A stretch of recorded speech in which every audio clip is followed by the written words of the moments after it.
Hi, this is James Full Capital, and I'm here with Jonathan Ochstein of Marcus and Millichap. Jonathan, thanks for jumping on the call and taking us through this new deal. Yeah, James, I appreciate it. Always love joining you here, and really excited about Ridgemont.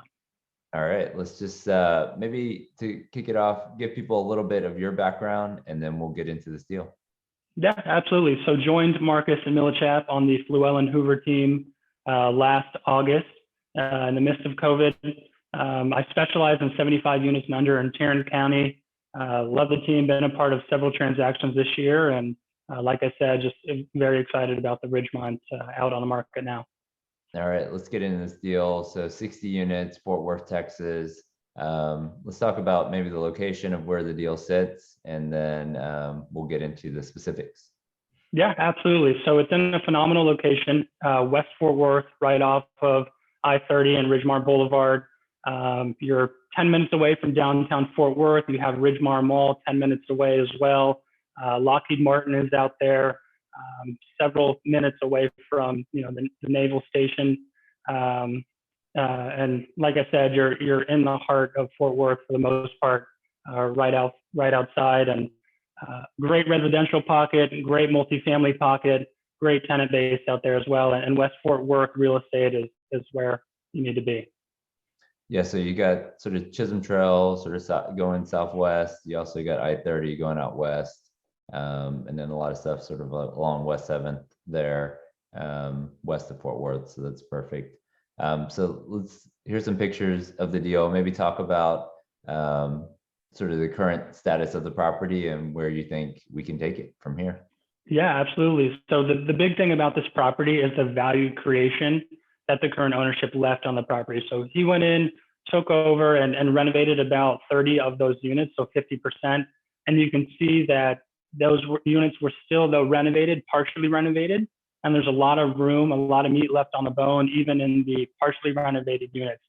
So in this property, or in this picture, you see that you can go in, add a backsplash, lighting package, black or stainless steel appliances. So still a lot there to do on the partially renovated units. And not to say the 30 or the other 50% units are completely untouched. For you to go and bring those up to a platinum level as well. Yeah, so I remember when the seller bought the property, I think on the exterior, he painted it, did some improvements around the brick exterior as well, did gazebo, some solar screens, and then here we have the list of stuff. So what else did the seller do during his ownership period? So as you can see, put in about $500,000 in capital improvements within the last year, and that included a completely new roof, flat TPO, and have the mansard shingles on the side.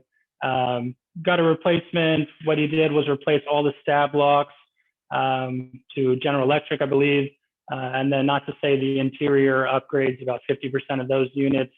Replaced the 2 boilers at the property, and just really maintain the whole property very well. You can see what I like to do is go back on Google Images from several years ago and just look at the amazing difference that it was, as little as 2 years ago versus now.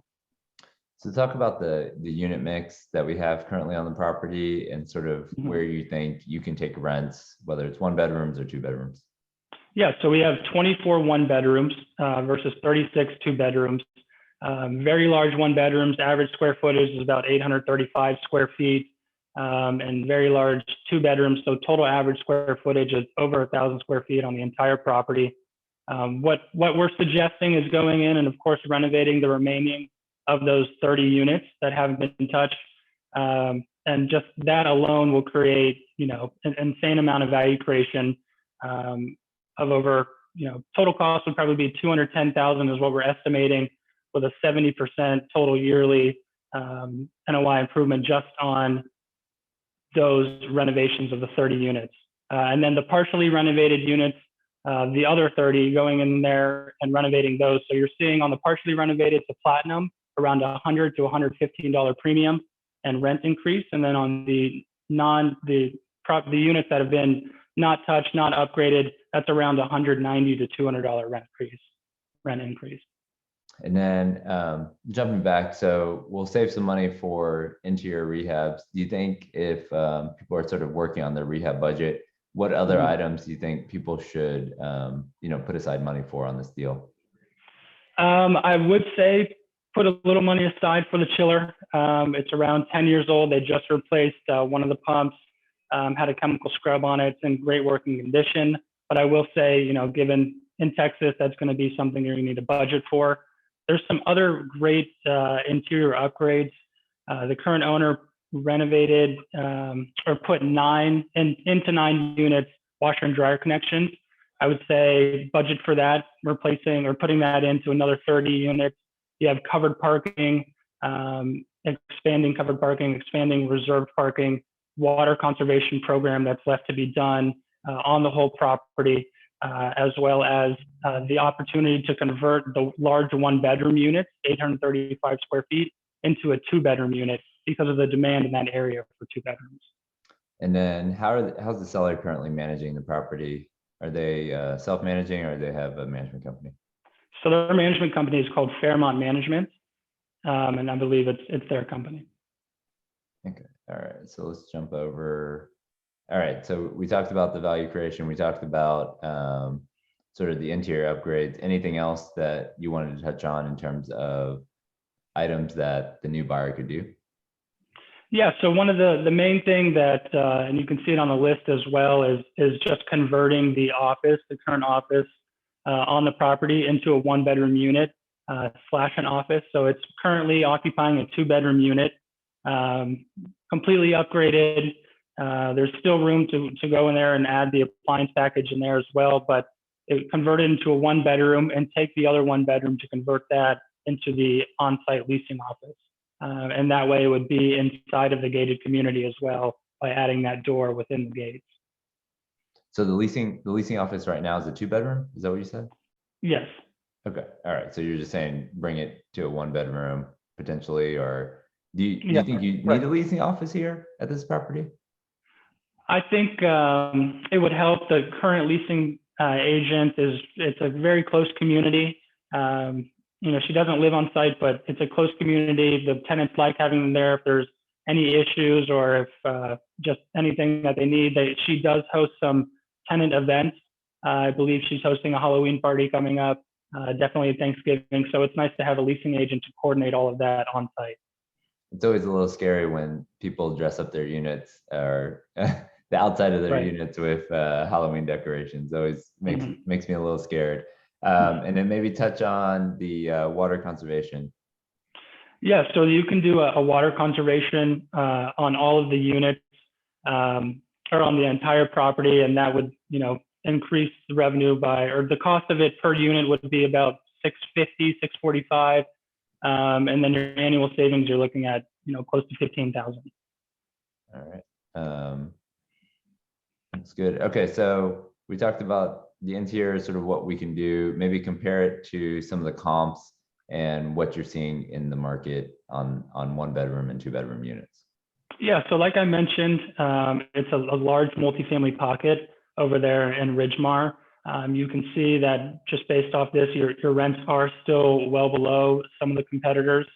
So there's room to just go into units and increase the rents naturally without doing any interior renovations. You have larger units and lower rent per square foot. So that's usually a sign to go in there and raise those rents right away. All right. So you got Xander and you got Sunset Heights.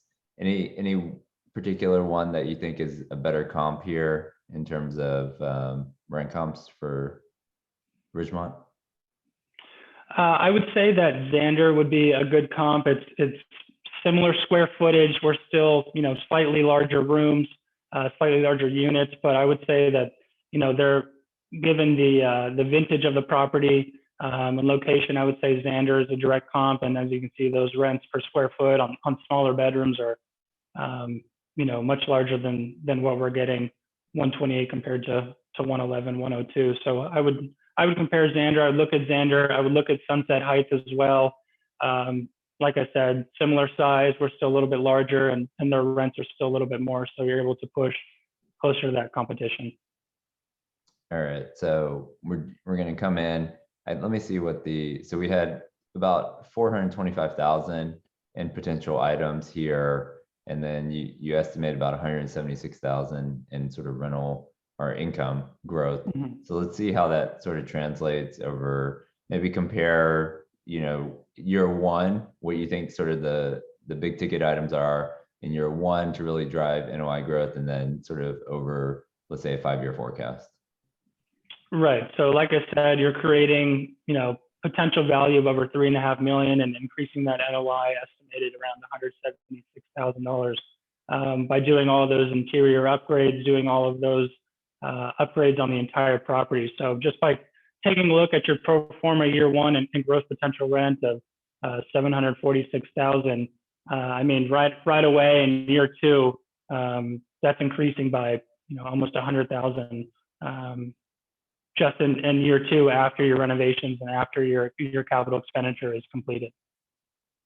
And then, I mean, so we're dropping the water and sewer. Anything else on the expense side that you would want to point out, besides the utility side? Yeah, I would say that their build back systems, so they're rubbing back for water and electricity currently. They're not rubbing back to, I believe Tarrant County is you're allowed to rub back to 80%. And right now they rub to about 65%. So there's room to go and increase the amount that you charge for water and electricity on each unit.